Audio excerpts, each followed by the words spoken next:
Top quality और consistent performance के लिए सिर्फ सिल्वर पंप्स। टॉप क्वालिटी और कंसिस्टेंट परफॉर्मेंस के लिए सिर्फ सिल्वर पंप्स, नाम याद रखना। इतिहास संशोधक इंद्रजीत सावंत धमकी प्रकरणामध्ये प्रशांत कोरटकर यांच्या घराची सुरक्षा या ठिकाणी वाढवण्यात आलेली आहे आणि प्रशांत कोरटकरांचं हे घर आहे, साई पालवी नावाचं हे घर आहे आणि या घराच्या समोर सुरक्षा वाढवण्यात आलेली आहे। एकंदर म्हणजे एक ऑडिओ क्लिप समोर आली आणि त्यामध्ये धमकीचा प्रकार समोर आला। त्यानंतर जे आहे ते या ठिकाणी सुरक्षा वाढवण्यात आलेली आहे। महत्त्वाचं म्हणजे नागपूर पोलिसांनी या ठिकाणी सुरक्षा वाढवलेली आहे। प्रशांत कोरटकर हे अज्ञातस्थळी असल्याचं समजते आहे, मात्र त्यांच्या घरासमोर कुठलाही अनुचित प्रकार घडू नये किंवा कुठलीही घटना या ठिकाणी घडू नये त्या दृष्टिकोनातून पोलिसांनी सावधगिरी बाळगत पावलं उचलल्याचं चित्र पाहायला मिळते आहे।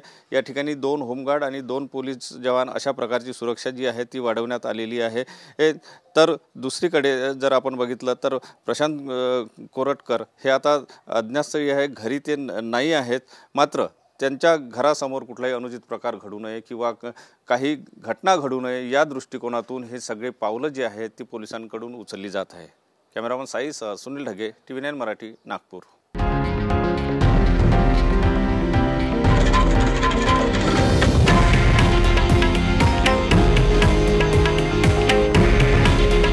हे आहे देशातील नंबर 1 न्यूज नेटवर्क आणि आपण पाहत आहात TV9 मराठी।